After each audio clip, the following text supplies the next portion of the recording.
성도 여러분, 그간 안녕하셨습니까? 8월 24일 수요일 창세기 강해 우리 함께 나누겠습니다.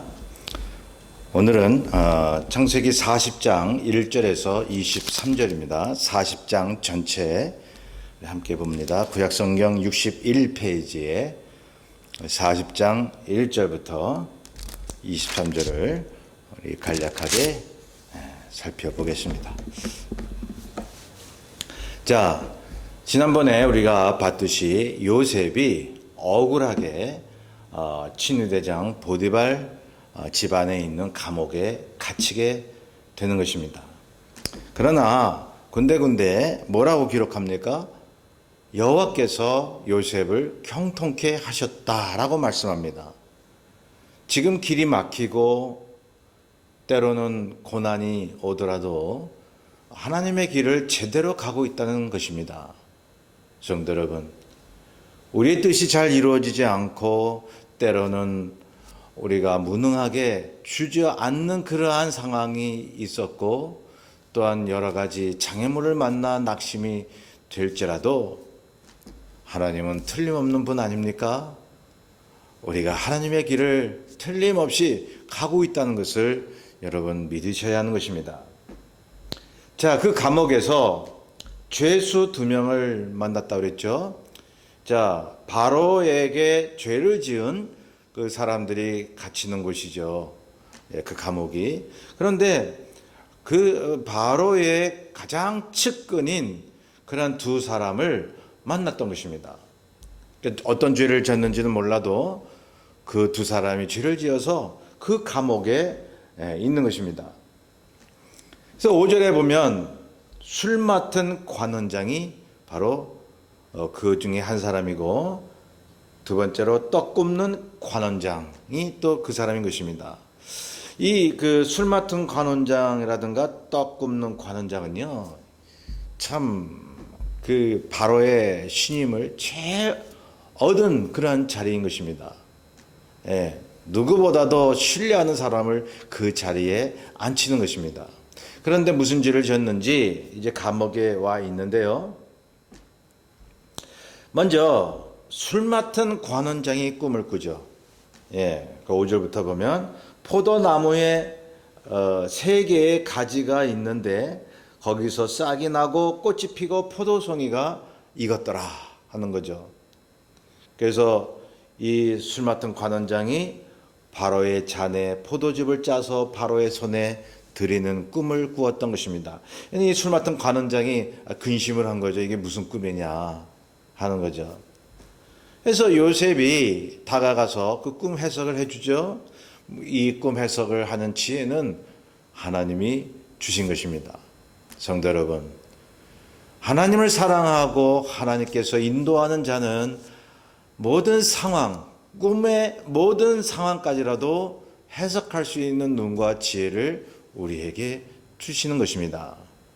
그러므로 여러분, 그 지혜를 달라고 기도해야 하는 것입니다. 때로 이렇게 악몽을 꾸더라도요, 이게 하나님이 내게 무슨 말씀을 하시는가, 그걸 알아야 되지 않겠어요? 자, 요셉이 술 맡은 관원장의 꿈을 거기 해석해 주죠. 자, 이 3개의 가지는 이제 날수를 얘기하고 있습니다. 사흘 안에 당신의 전직이 회복이 됩니다 라고 하는 거죠. 꿈 내용이 바로 우리가 쉽게 그걸 알 수 있잖아요. 바로의 잔에 포도즙을 이제 짜서 넣어가지고 바로에게 드렸다. 그 직업이 이제 다시 얻어지게 된다 하는 거죠. 자, 그래서 요셉이 얘기하죠. 잘 되시거든 나를 이 집에서 건져 주소서. 그러니까 요셉이 억울하니까 참 밖에 나가서 내가 제대로 일을 해야 되지 않느냐. 예. 근데 말이죠. 요셉은 감옥에서도 보디발 장군의 집 안에서도 하나님이 시키신 일을 하고 있었다는 것입니다. 그래서 이 하나님의 뜻이면 장소를 옮기는 그러한 역사가 일어나지만 여러분, 열악한 환경 속에서도 하나님이 주신 그 환경이 되어서 그곳에서도 하나님의 일을 하게 하신다는 것입니다. 그러니 이 감옥에서 지금 하나님의 일을 하고 있잖아요, 요셉이. 자, 두 번째로 떡 굽는 관원장의 꿈의 내용인 것입니다. 이 사람의 꿈의 내용을 보면 흰 떡 세 강주리가 머리 위에 있고 맨 윗 강주리에 바로를 위한 구운 음식이 있는데 새들이 그것을 먹더라. 심상치 않죠? 예. 자, 바로를 위한 음식인데 그걸 새들이 다 쪼아 먹어버려요. 요셉이 해석을 해주죠. 사흘 안에, 여기도 세 강줄이 한 것은 날수를 얘기하는 거죠. 자, 사흘 안에, 3일 안에 바로가 당신을 새들의 고기로 뜯어먹게 하리라. 참 이거는 저주의 그런 꿈의 해석이죠. 자, 그러니 한 사람은 복직이 되고 한 사람은 처형을 당할 것을 예고하고 있는 것입니다. 자, 사흘 후가 되자 바로의 생일이죠. 본문에 나왔듯이 요셉의 꿈 해석대로 술 관원장은 복직이 되고 떡 굽는 관원장은 매달리는 처형을 받게 된 것입니다.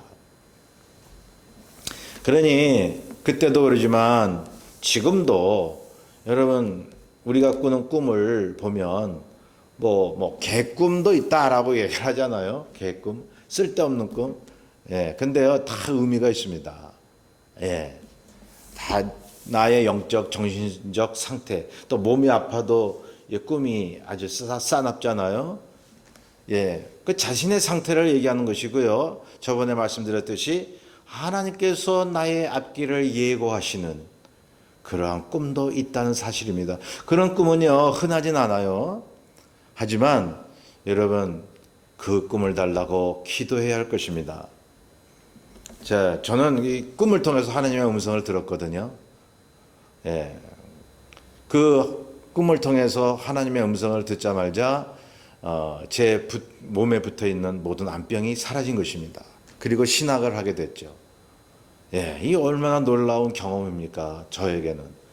예, 지금도 꿈을 통해서 인도하시는 주님, 여러분 구약에 그런 게 많이 나타나죠. 신약에도 꿈을 통해서 역사하시는 게 있죠.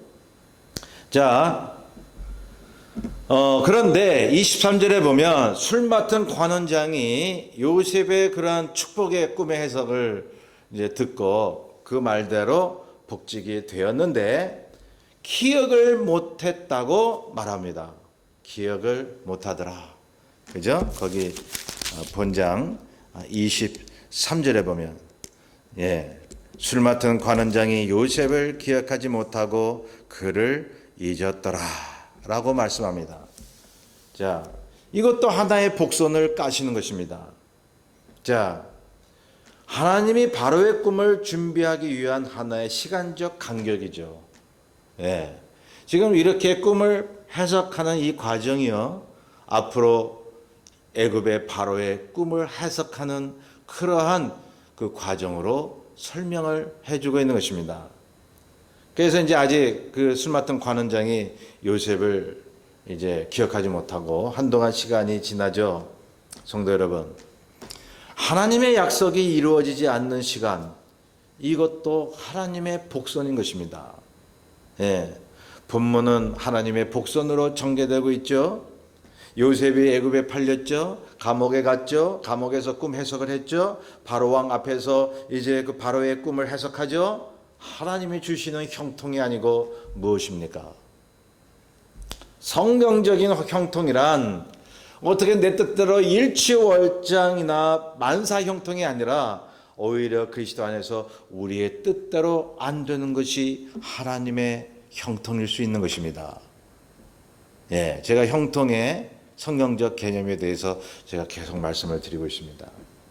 자, 요셉의 믿음이 어떤 믿음이었을까요? 안 되는 가운데서도 맡은 일에 최선을 다하는 거죠. 예, 하나님의 일이 이루어질 것 같지 않은 상황에서도 그 맡은 일에 작은 장소에서도 주의 일을 묵묵히 해 나가는 것입니다. 그러면 하나님께서 길을 열어주시는 거죠. 우리가 주님이 주시는 형통을 경험하려면 어떤 상황이든지 주님을 바라봐야 하는 것입니다. 작은 일에도 최선을 다해야 하는 것입니다. 억울함을 받아들이는 것입니다. 여러분, 억울한 일 당한 거들랑 하나님이 주신 것으로 믿으세요. 그렇잖아요. 하나님의 일을 성취하시려고 요셉을 감옥에 보내고 그러지 않으셨습니까? 자, 가다 보면 꿈이 이루어지는 것입니다. 저와 여러분은 지금 가는 방법이 달라도 결국 같은 목적지인 하나님의 나라를 향해 가고 있다는 것입니다. 그러므로 참고 인내해야 하는 것입니다. 성도 여러분, 참고 인내하는 것 외에는 그 어느 것도 우리에게 다른 방법이 없습니다. 참고 인내하는 게 믿음이니까요. 여러분, 믿음이 믿습니다 라고 이렇게 나가야만 믿음입니까? 침묵하고 잠잠하고 참고 인내하는 것도 믿음인 것입니다. 왜 우리가 잠잠할 수 있나요? 열악한 환경 가운데서도 하나님이 길을 열어주신다는 믿음이 있기 때문이죠. 예. 그 믿음으로 하나님이 주시는 형통의 길을 가시기를 주의 이름으로 축원합니다. 우리 함께 기도합니다. 사랑해 주님, 감사합니다. 오늘 이 요셉의 꿈 해석을 통해서 하나님께서 어떻게 요셉을 인도하실지 우리는 함께 배웠습니다. 주님, 우리가 감옥 같은 그러한 상황에 처해 있을지라도 하나님이 주신 꿈을 늘 믿으며 나아갈 수 있도록 도와주옵소서. 감사하며 예수님의 이름으로 기도하옵나이다. 아멘. 예, 이번 남은 한 주간도 늘 주 안에서 말씀을 의지하면서 나아가게 되시기를 간곡히 바랍니다. 감사합니다.